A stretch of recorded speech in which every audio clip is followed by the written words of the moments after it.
All right. Yo. Coming to you live from Philly. It's the Paulie and Tony Fusco Show. Yo. As always, Paulie Fusco here with Tony Fusco and Tony. Yo. Huge week for Philly sports once again. Total domination by the Eagles. You know, we'll tell you why they're the best 7-0 team ever, in case you don't realize that already, which you should. Not even a question. Also, a comment by Dak Prescott that should have Cowboys fans worried sick. And of course, you know, we'll talk about the Phillies and their total domination there too in the World Series. Now, just to be clear, we moved up our usual recording time because we want to watch Wednesday's Game 4. So if you're looking for a post-game recap, here it is. Phillies won. Yeah, it wasn't even close. That's your precious recap. And don't worry, we'll talk baseball here in just a moment. But first, you know, our idiot guest booker has struck again. We told him to go out and get a huge guest to discuss football. You know, he goes ahead, Tony, and he books, of all people, an offensive lineman. Nobody has ever cared what an offensive lineman has to say. Yeah, when we said book a huge guest, we didn't mean in terms of body size. Yeah, and anyway, well, he calls himself a 3-time Super Bowl champion, even though, you know, he's an offensive lineman. So how much could he have really have done there, you know? Yeah. All right, his name's Mark Schlereth. And before we get into our top story and everything, all right, a quick message from our good friends at the Diamond Vault. Are you getting married? Well, that's a mistake you likely can't change at this point. But you can avoid wasting money on a diamond. Isn't that right, Tony? Yeah, get her a fake. She won't be able to tell the difference anyway, but you will in your bank account. Absolutely. The Diamond Vault. Okay, Tony, now that we got that business out of the way, we got big stories to get to, don't we? Let's kick it off right now with our top story. Top story. Of course, first story right out the gate.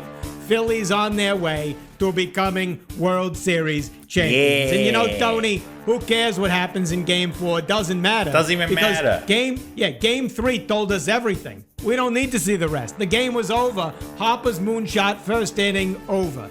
And you know, frankly, it was just uncompetitive and I have to say boring from there. You know, in the 6th inning around there, Tony, I actually started hoping the Astros would start cheating again, you know, just to keep it somewhat interesting.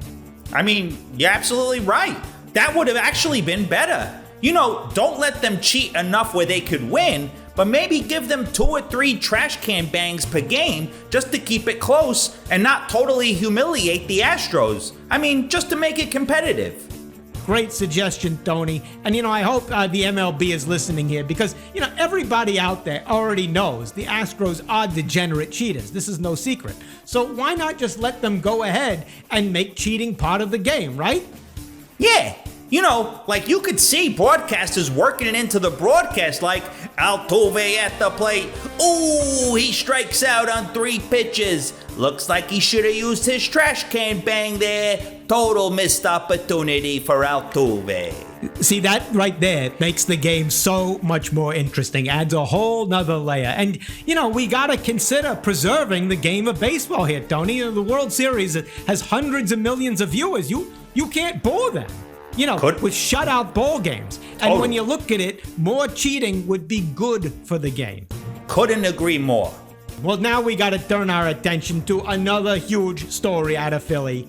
More domination by the Eagles, improving to 7-0 after that decisive win over the Steelers. And you know, Tony, I think it's clear to say, without a doubt, Eagles are the best 7-0 team in NFL history. All you got to do, right, is look at the teams they've beaten. Right, Tony? Yeah, we totaled it up. The teams they've beaten have won a combined 22 NFL championships. The Steelers, the Cowboys, and Commanders have all won championships recently in the last 25 years or so. And the Lions, Vikings, and Cardinals, they also won tons of NFL championships very recently in the last half century or so. And the Jaguars, their coach won a Super Bowl, so that counts too. Terrific perspective as always, Tony. Now to another team in the NFC East. Dak Prescott and the Cowboys, they beat the Bears, whatever, nobody cares. It's his comments before the game from Dak Prescott that have got to have Cowboys fans everywhere very concerned. Dak told reporters, quote, "I want to win. If that means going out there and throwing it 20 times, 200 yards and no TDs, I'll do that. Or 400 yards and 5 TDs. I just care about the final score."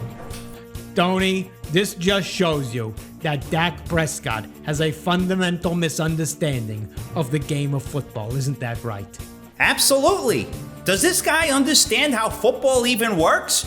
You win games by scoring touchdowns. If your quarterback is saying it's okay for him to throw no touchdowns, then that's bothersome. I mean, how can you be okay with being terrible at your job?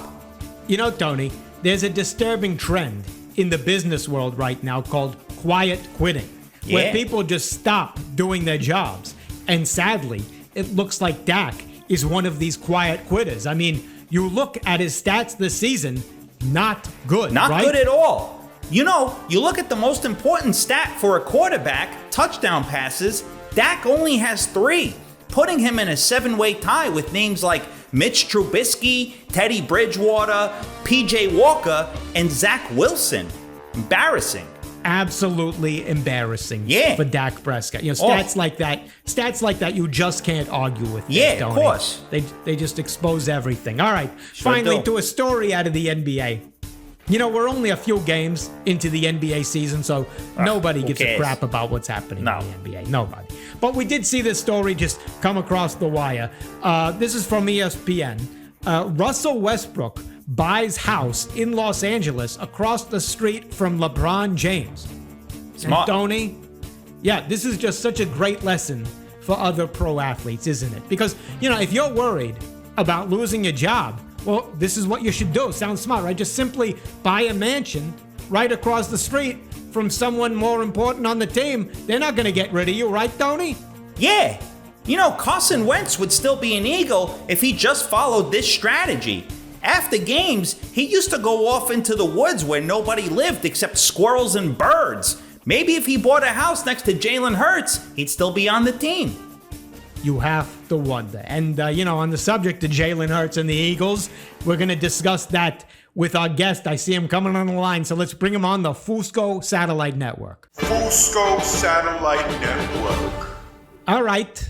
This guy, he's a 3-time Super Bowl champion with Washington and Denver, albeit as an offensive lineman. So, you know, not quite as impressive, but, you know, still okay. Okay, you can now see him on Fox Sports and listen to him on Denver's 104.3 The Fan. Yep. All right, let's bring him in. Mark Schlereth. Welcome to the show. Yeah. I appreciate it, Tony. Paulie, it's always good to be on with you guys. Well, you're welcome. Obviously, the main topic here, Eagles 7-0. Thoughts?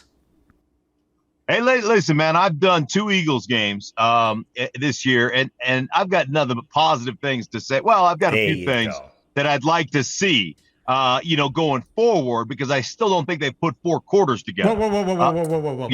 Yeah. Already going negative 10 seconds in. 10 seconds in, that's how long it took you. You couldn't. Yeah. This is why, you know, you played for Washington. You still got a little bias in that. Bias against Philly. He has to go negative.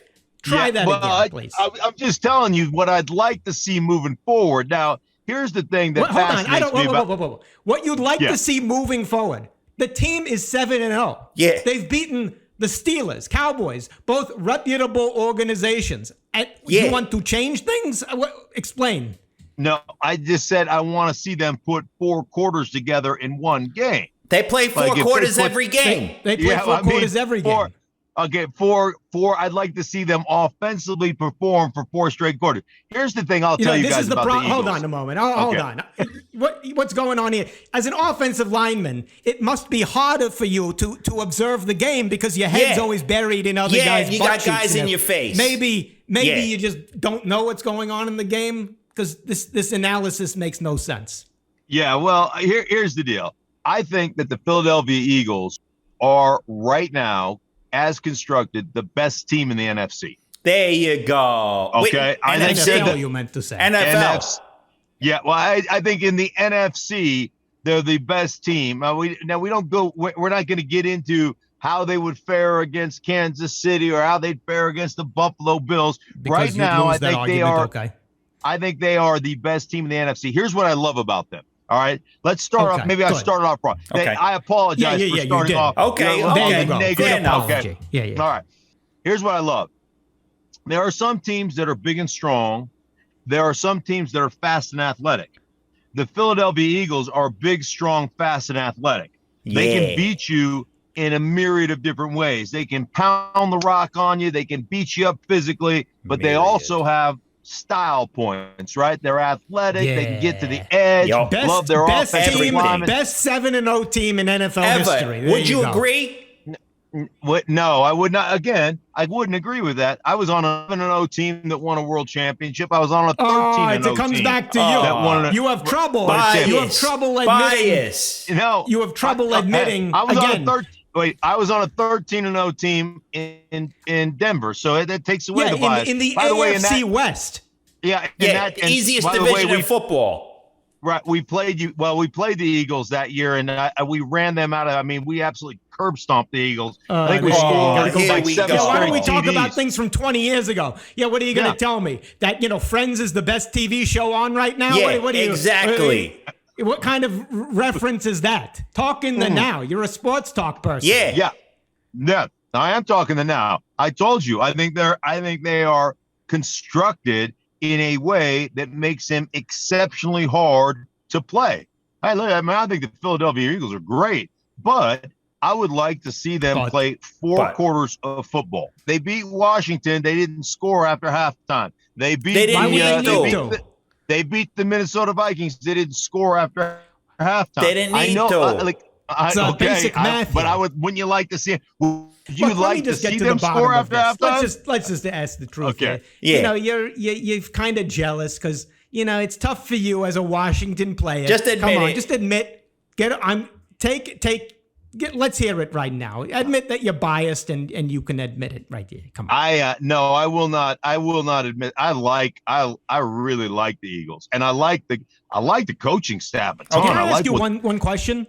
How did you get the nickname Stink? How did you get the nickname Stink?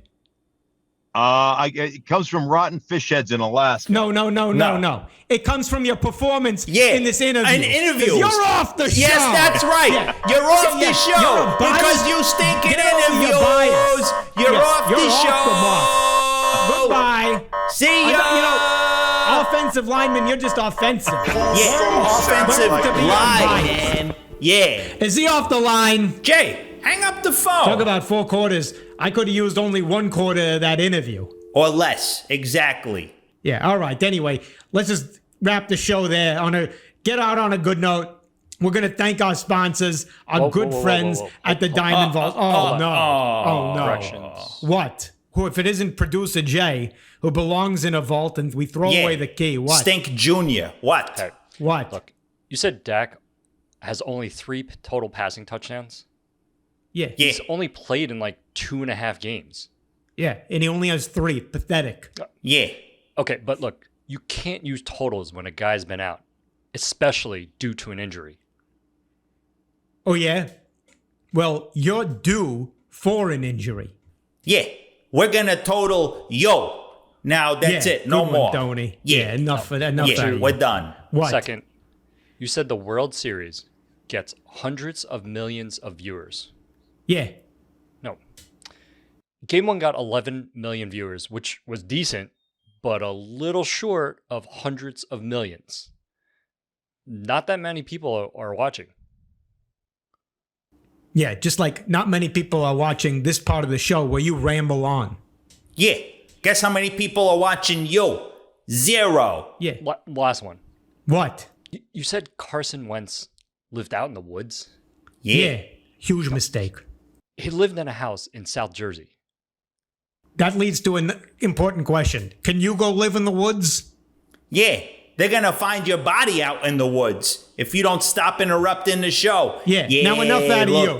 Positive way to go out. Just found out, came across, next week, booked on the show, Nick Foles. There we go. Perfect guess. All right.